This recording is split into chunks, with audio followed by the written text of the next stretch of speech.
লক্ষ্মীর ভাণ্ডারের সঙ্গে পাল্লা দিয়ে এবার মাসে ২০০০ টাকা দেবে মোদী সরকার। এইভাবে করুন আবেদন। রেশন কার্ডের নিয়মাবলী। রেশন কার্ডধারীদের জন্য বড় ধাক্কা। ১ জানুয়ারি ২০২৫ থেকে কার্যকর হবে নতুন নিয়ম। জানুন এখন রেশনে কি পাওয়া যাবে। ৭৮ কোটি মানুষের জন্য গুরুত্বপূর্ণ খবর। বন্ধ হয়ে যাচ্ছে আপনার পুরনো প্যান কার্ড। নতুনটি কোথায় কিভাবে তৈরি হবে, কত টাকা খরচ হবে জানবো। আবাস যোজনার টাকা পাননি, এবার শুরু সুপার চেকিং। বড় ঘোষণা পঞ্চায়েত মন্ত্রীর।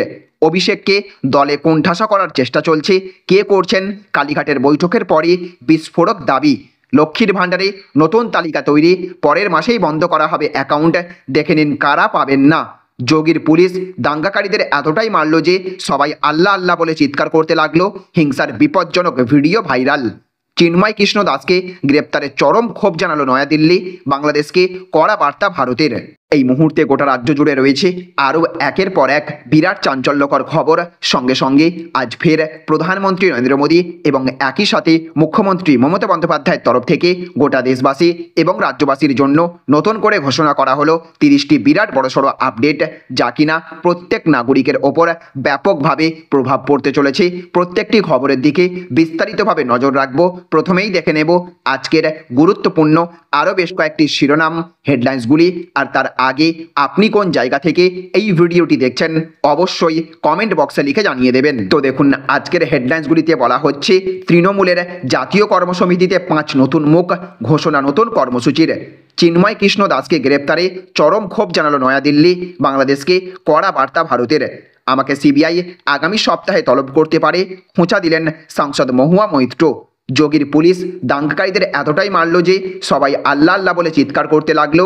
হিংসার বিপজ্জনক ভিডিও ভাইরাল। অভিষেককে দলে কোণঠাসা করার চেষ্টা চলছে। কে করছেন? কালীঘাটের বৈঠকের পরই বিস্ফোরক দাবি। বাংলাদেশে হিন্দু সন্ন্যাসীর গ্রেপ্তারি নিয়ে কড়া বার্তা। রাম মন্দিরের প্রধান পুরোহিতের পাকিস্তানের সঙ্গে তুলনা। মুসলিমদের সমাবেশে হনুমান চল্লিশা পাঠের বার্তা। নরসিংহানন্দকে গৃহবন্দী করল পুলিশ। আরজিকর কাণ্ডে মুখ খোলার মাসুল। শান্তনু সেনের নিরাপত্তা তুলে নিল রাজ্য সরকার। কর্মসমিতিতে একগুচ্ছ নতুন মুখ। দলবিরোধী কাজ করলেই সাসপেন্ড। বড় সিদ্ধান্ত নিয়ে ফেললেন মমতা। রাশ টানা যাচ্ছে না আলুর দামে, কড়া নির্দেশ নবান্নের, বেঁধে দিল মূল্য। ৭৮ কোটি মানুষের জন্য গুরুত্বপূর্ণ খবর। বন্ধ হয়ে যাচ্ছে আপনার পুরানো প্যান কার্ড। নতুনটি কোথায় এবং কিভাবে তৈরি হবে, কত টাকা খরচ হবে জানবো। ইউনূসকে কড়া হুঁশিয়ারি শুভেন্দুর। রাতের মধ্যে মুক্তি না দিলে সীমান্তে অবরোধ শুরু হবে। আবাস যোজনার টাকা এখনও পাননি, এবার শুরু সুপার চেকিং। বড় ঘোষণা পঞ্চায়েত মন্ত্রীর। বঙ্গোপসাগরে মাথা তুলছে সাইক্লোন ফেঞ্জাল। ২৪ ঘন্টার মধ্যেই বদলে যাবে আবহাওয়া। বিধানসভায় পৌঁছেই শুভেন্দুর সঙ্গে সাক্ষাৎ। নির্যাতিতার বাবা মায়ের। নাটক করার কিছু নেই, খোঁচা কুণাল ঘোষের। বাড়ি বাড়ি পাইপলাইন রয়েছে, জল কতদূর এগোলো, জরুরি বৈঠক ডাকলেন মমতা। রেশন কার্ডের নিয়মাবলী। রেশন কার্ডধারীদের জন্য বড় ধাক্কা। ১ জানুয়ারি ২০২৫ থেকে কার্যকর হবে নতুন নিয়ম। জানুন এখন রেশনে কি পাওয়া যাবে। ফের বড়সড় দলবদল। শুভেন্দু সুখেন্দু শেখরের বিজেপিতে যোগদান নিয়ে কি বললেন হেভিওয়েট জানবো। এবার সমান সুযোগ পাবে কেন্দ্র আর রাজ্য। বড় উদ্যোগ দিল্লির। ভয়ঙ্কর। খাস কলকাতা থেকে গৃহবধূ পাচার। এবার বিরাট নির্দেশ দিয়ে দিল কলকাতা হাইকোর্ট। মমতার ঘনিষ্ঠরা কতটা তার ভালো চান তা নিয়ে সন্দেহ আছে। ফের বিস্ফোরক হুমায়ুন। তৃণমূলের গাধাগুলো জানে না আমি তৃণমূলকে জিতিয়েছিলাম। বিস্ফোরক শুভেন্দু। লক্ষ্মীর ভাণ্ডারে নতুন তালিকা তৈরি। পরের মাসেই বন্ধ করা হবে অ্যাকাউন্ট। দেখে নিন কারা পাবেন না। লক্ষ্মীর ভাণ্ডারের সঙ্গে পাল্লা দিয়ে এবার মাসে ২০০০ টাকা দেবে মোদী সরকার। এইভাবে করুন আবেদন। আর সব বিষয়ে কথা বলবেন না কুণালরা। দায়িত্ব ভাগ করে দিলেন মমতা। ডেপুটি সিএম তো অনেক দূর।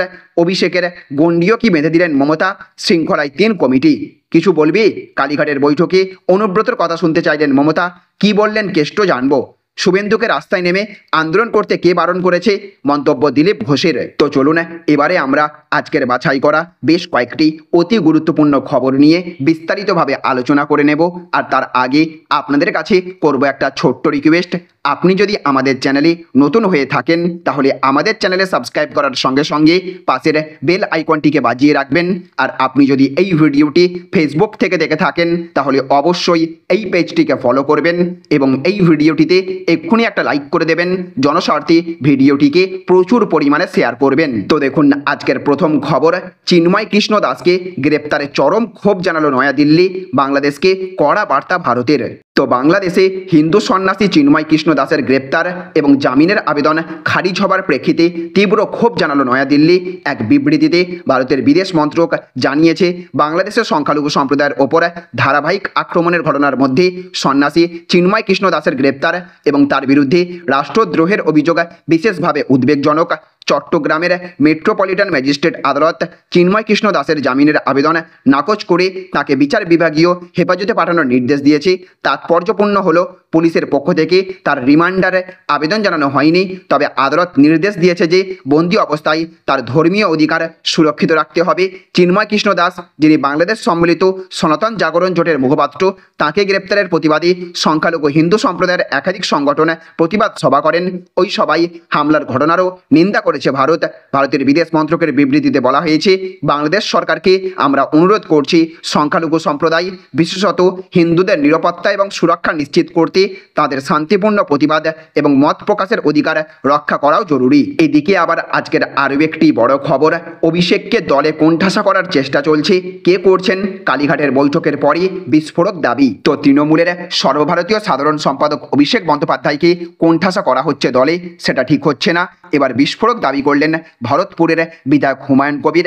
এর আগে তিনি অভিষেককে পূর্ণ সময়ের পুলিশ মন্ত্রী হিসেবে দেখার দাবি তুলেছিলেন, তা নিয়ে কম বিতর্ক হয়নি। দলের জাতীয় কর্মসমিতির বৈঠকের পরে দিনই এবার আরও বিস্ফোরক দাবি করেন হুমায়ুন বলেছেন, অভিষেক বন্দ্যোপাধ্যায়ের কি কোনো যোগ্যতা নেই? কেন কেউ অভিষেককে কোণঠাসা করার চেষ্টা করবে, আর সেটা কি আমরা মেনে নেব? তিনি আরও বলেছেন, বর্তমানে মুখ্যমন্ত্রীর চারপাশে যারা ক্ষমতা কুক্ষিগত করে রাখতে চাইছেন, তাদের ভবিষ্যৎ আগামী দিনে অন্ধকার হবে।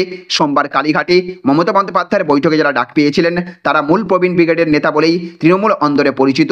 তাদের মধ্যে রয়েছেন কল্যাণ বন্দ্যোপাধ্যায়। গতকালের বৈঠক ঘিরে তৃণমূল অন্দরে একটা রদবদলের সম্ভাবনা তৈরি হয়েছিল। সূত্র মারফত জানা যাচ্ছিল, অভিষেক বন্দ্যোপাধ্যায় একটি নামের তালিকাও দিয়েছিলেন। এর আগে তৃণমূলে দেখা গিয়েছে, অভিষেকের সিদ্ধান্তকে মেনে নিয়েছে দল, কিন্তু সোমবারের বৈঠকে অন্য ছবিই কার্যত ধরা গিয়েছে। রাজনৈতিক মহলের কাছে কার্যত এটা স্পষ্ট হয়ে গিয়েছে, 26-এর নির্বাচনের আগে দলের রাজ হাতে নিয়েছেন মমতা বন্দ্যোপাধ্যায়। কিন্তু তারপরই বিস্ফোরক দাবি করলেন হুমায়ুন কবির। তিনি দাবি করলেন, অভিষেককে কোণঠাসা করার চেষ্টা চলছে, কিন্তু কাদের ইঙ্গিত করলেন? রাজনৈতিক মহলের ব্যাখ্যা, দলের প্রবীণদের দিকেই তাক করেছেন হুমায়ুন। কিন্তু কেন অভিষেকের হয়ে কথা বলেছেন, এই বিষয়ে সরাসরি হুমায়ুন বলেছেন, আমি নিজের কোনো স্বার্থের জন্য রাজনীতি করি না। আমি মুর্শিদাবাদের মাটিতে 45 বছর ধরে রাজনীতি করছি। মমতা বন্দ্যোপাধ্যায় যদি বিবেককে জিজ্ঞাসা করেন, তাহলে কে মমতা বন্দ্যোপাধ্যায়ের হাত ধরেছিল? আজ যারা মমতা বন্দ্যোপাধ্যায়ের হাত ধরেছে, তারা ভাবুক কেউ নিজেদের স্বার্থে মমতা বন্দ্যোপাধ্যায়কে ভুল বোঝাচ্ছেন। তিনি আরও বিস্ফোরক দাবি করেছেন, বলেছেন, মুর্শিদাবাদ জেলার দায়িত্বে যারা রয়েছেন, তারা স্বার্থসিদ্ধির জন্য এই ধরনের কাজ করছেন। মুর্শিদাবাদ জেলার দায়িত্বে রয়েছেন ফিরহাদ হাকিম, তাহলে কি তার কথাই বললেন হুমায়ুন? এদিকে আবার আজকের আরও একটি বড় খবর, 78 কোটি মানুষের জন্য গুরুত্বপূর্ণ খবর, বন্ধ হয়ে যাচ্ছে আপনার পুরনো প্যান কার্ড। নতুনটি কোথায় এবং কিভাবে তৈরি হবে, কত টাকা খরচ হবে জানুন। তো 1972 সাল থেকে ব্যবহৃত আপনার প্যান কার্ড এখন পরিবর্তনের পথে।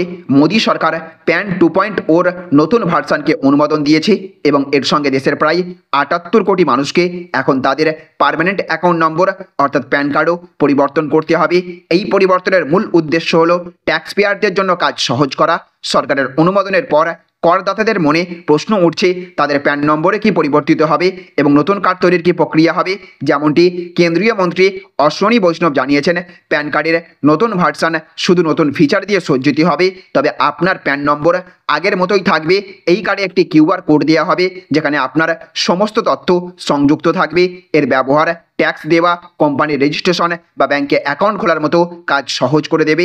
কোথায় থেকে নতুন কার্ড বানাতে হবে, কেন্দ্রীয় মন্ত্রী জানিয়েছেন যে প্যান কার্ডের আপগ্রেড ভার্সনের জন্য সাধারণ মানুষকে কিছু করতে হবে না। আপনাকে এর জন্য কোথাও আবেদন করতে হবে না এবং কোনো ধরনের ফি প্রদানও করতে হবে না। দেশের যাদের 78 কোটি মানুষ প্যান কার্ড পেয়েছেন, তাদের সকলকেই সরকার নতুন প্যান কার্ড পাঠিয়ে দেবে। এদিকে আবার আজকের আরও একটি বড় খবর, আর সব বিষয়ে কথা বলবেন না কুণালরা, দায়িত্ব ভাগ করে দিলেন মমতা। তো সদ্য উপনির্বাচনে 6-6 পেয়েছে তৃণমূল। আজ কালীঘাটের বৈঠকে তাই ধন্যবাদ জানিয়েছেন মুখ্যমন্ত্রী মমতা বন্দ্যোপাধ্যায়। আর এইবার 2026-এর জন্য দলকে প্রস্তুত করতে শুরু করে দিলেন মমতা। এতটুকু ভুল অনেক বড় সর্বনাশ করতে দিতে পারে, তাই এবার দায়িত্ব ভাগ করে দিলেন তৃণমূল সুপ্রিমো। কালীঘাটে কর্মসমিতির বৈঠক শেষ হওয়ার পর চন্দ্রিমা ভট্টাচার্য সামনে আনলেন সেই তালিকা। মুখপাত্ররা এবার থেকে আর সব বিষয়ে কথা বলবেন না, থাকবে নির্দিষ্ট ভাগ। দিল্লির রাজনীতি সংক্রান্ত বিষয়ে কথা বলবেন অভিষেক বন্দ্যোপাধ্যায়, কীর্তি আজাদ, ডেরেক ওব্রায়েন, সাগরিকা ঘোষ, কাকলি ঘোষ দস্তিদার, সুস্মিতা দেব। অর্থনীতি বিষয়ক মুখপাত্র হচ্ছেন অমিত মিত্র, চন্দ্রিমা ভট্টাচার্য। শিল্প বিষয়ক মুখপাত্র শশী পাঁজা এবং পার্থ ভৌমিক। উত্তরবঙ্গ সম্পর্কে বলবেন গৌতম দেব, উদয়ন গুহ, প্রকাশ চিক বারাইক। ঝাড়গ্রাম সম্পর্কে কথা বলবেন বীরবাহা হাঁসদা। চা বাগানের বিষয়ে প্রশ্নের উত্তর দেবেন মলয় ঘাটক। বিধানসভা সংক্রান্ত কোনো ইস্যুতে জনসমক্ষে কথা বলবেন শোভনদেব চট্টোপাধ্যায়, মলয় ঘটক, মানস ভূঁইয়া, চন্দ্রিমা ভট্টাচার্য, কুণাল ঘোষ, শশী পাঁজা, সুমন কাঞ্জিলাল। তবে সার্বিকভাবে সংবাদ মাধ্যমে কে কোথায় কথা বলবেন সেই তালিকা এখনও প্রকাশ করা হয়নি। এদিকে আবার আজকের আরও একটি বড় খবর, মুসলিমদের সমাবেশে হনুমান চালিসা পাঠের বার্তা নরসিংহানন্দকে গৃহবন্দী করল পুলিশ। তো উত্তরপ্রদেশ দাসনা মন্দিরের বিতর্কিত পুরোহিত ইয়াতি নরসিংহানন্দকে গৃহবন্দী করে রাখার অভিযোগ উঠল পুলিশের বিরুদ্ধে। জানা যাচ্ছে মুসলিম ধর্মগুরু তৈকির রাজা দিল্লির রামলীলা ময়দানে একটি সম্মেলনের ডাক দিয়েছিলেন। সেখানে কোনো অপ্রীতিকর ঘটনা এড়াতে মন্দিরের সামনে তাকে এবং তার শিষ্যদের গৃহবন্দী রাখে। প্রতিবাদে মন্দিরের সামনের রাস্তায় বসে তারা হনুমান চালিসা পাঠ করেন। যদিও গৃহবন্দীর অভিযোগ অস্বীকার করেছে পুলিশ। তাদের বক্তব্য, দিল্লির তরফে কোনো অনুমতি না দেওয়ায় তাকে বাধা দেওয়া হয়েছে। জানা গিয়েছে ওয়াকফ আইন সংশোধনের প্রতিবাদে দিল্লির রামলীলা ময়দানে একটি সম্মেলনের ডাক দিয়েছিলেন তৌকির রাজা। তারপরই পাল্টা দিল্লিতে মুসলিমদের সমাবেশে গিয়ে হনুমান চালিসা পাঠ করার বার্তা দিয়েছিলেন পুরোহিত। শুক্রবার একটি ভিডিও প্রকাশ করে সেখানে উপস্থিত হওয়ার জন্য হিন্দু সম্প্রদায়ের কাছে আহ্বান জানিয়েছিলেন তিনি। এই রকম হলে বড় অশান্তি ঘটতে পারত। সেই আশঙ্কায় পুলিশ তাকে এবং তার শিষ্যদের মন্দির চত্বরেই গৃহবন্দী করে রাখে। তখন তারা মন্দির চত্বরে হনুমান চালিসা পাঠ করতে শুরু করেন। নরসিংহানন্দ মুসলিম ধর্মগুরু এবং আসাদুদ্দিন ওয়াইসির সমালোচনা করেছেন। তিনি বলেছেন, তারা যদি হিন্দুদের ভয় দেখানোর জন্য ভিড় জড়ো করতে পারে তাহলে আমরাও তাদের সামনে দাঁড়াতে পারি। পুলিশের তরফে নরসিংহানন্দ এবং তার শিষ্যদের দিল্লিতে যাওয়ার জন্য বাধা দেওয়ার কথা স্বীকারও করা হয়েছে। তো দেখুন আজকের অন্তিম আপডেট, ডেপুটি সিএম তো অনেক দূর, অভিষেকের গণ্ডিও কি বেঁধে দিলেন মমতা, শৃঙ্খলায় 3 কমিটি। তো তৃণমূল সুপ্রিমো মমতা বন্দ্যোপাধ্যায় কিন্তু সম্প্রতি দলের অন্দরে একটা নতুন হাওয়া উঠতে শুরু করেছিল, যেখানে দাবি করা হচ্ছিল পরের মুখ্যমন্ত্রী হবেন অভিষেক বন্দ্যোপাধ্যায়। এমনকি অভিষেককে ডেপুটি করার পক্ষেও কেউ কেউ মুখ খুলতে শুরু করেছিলেন, সেটা একেবারে ক্যামেরার সামনে। এই নিয়ে নানা জল্পনা ছড়িয়েছিল। তবে তৃণমূলের জাতীয় কর্মসমিতির বৈঠকে মিটিংয়ে সব জল্পনার অবসান হলো। আর সেখানে দলের সর্বভারতীয় সাধারণ সম্পাদকের জন্য একটি নির্দিষ্ট দায়িত্ব স্থির করা হয়েছে। তিনি দিল্লির রাজনীতি সংক্রান্ত বিষয়ে কথা বলবেন। আর তার সেই টিমে থাকছে কীর্তি আজাদ, ডেরেক ওব্রায়েন, সাগরিকা ঘোষ, কাকলি ঘোষ দস্তিদার, সুস্মিতা দেব। এবার প্রশ্ন, তবে কি রাজ্য রাজনীতি নিয়ে আর কথা বলতে পারবেন না অভিষেক? এই নিয়ে সুস্পষ্ট কোনো জবাব মেলেনি। তবে অপর মুখপাত্র চন্দ্রিমা ভট্টাচার্য বলেছেন উনি দলের সর্বভারতীয় সাধারণ সম্পাদক, তিনি অন্য কোনো বিষয়ে কথা বলতে পারবেন না। বিষয়টি তেমন নয়। দলের সর্বভারতীয় সাধারণ সম্পাদক হিসেবে কোনো বিষয়ে যুক্তিযুক্ত মনে হলে তা নিয়ে বলার অধিকার অভিষেকের রয়েছে। সূত্রের খবর, এই দিন মমতা বন্দ্যোপাধ্যায়ের বাসভবনে জাতীয় কর্মসমিতির মিটিংয়ে ছিলেন অভিষেক। এরপর তিনি সন্ধ্যার বিমানে দিল্লি যান। তবে রাজনৈতিক পর্যবেক্ষকদের মতে অভিষেক বন্দ্যোপাধ্যায়ের ডানা ছাঁটা হয়েছে এমনটা নয়। তবে এতদিন ধরে মমতার নেতৃত্বে নিয়ে যে সংশয় তোলা হচ্ছিল, অভিষেক আসার পরে দলে শৃঙ্খলা আসছে এমনটা বলছিলেন কেউ কেউ, সেই বক্তব্যে রাশ টানা হলো দলের পক্ষ থেকে। সেই সঙ্গেই মমতার দীর্ঘদিনের যে সঙ্গীরা হয়তো অনুভব করছিলেন দলে তাদের গুরুত্ব কমছে, তাদেরকে ফের গুরুত্বপূর্ণ দায়িত্বে বসালেন মমতা। নবীন প্রবীণের যে বিতর্ক শুরু হয়েছিল দলের অন্দরে, সেখানেও ঘুরিয়ে বার্তা দিলেন খোদ সুপ্রিমো। এমনকি শৃঙ্খলা রক্ষার জন্যেও 3টি কমিটি গঠন করা হয়েছে। 3টি পৃথক কমিটি থেকে 3টি চিঠি গেল সংশ্লিষ্ট নেতাকে সাসপেন্ড করা হবে। এতটা কড়া এবার মমতা বন্দ্যোপাধ্যায়। তাহলে ফ্রেন্ডস, বুঝতে পারলেন, এই ছিল আজকের কয়েকটি গুরুত্বপূর্ণ আপডেট।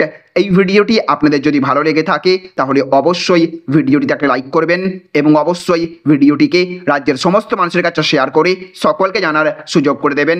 ভালো থাকবেন, সুস্থ থাকবেন। Thank you friends, thank you for watching.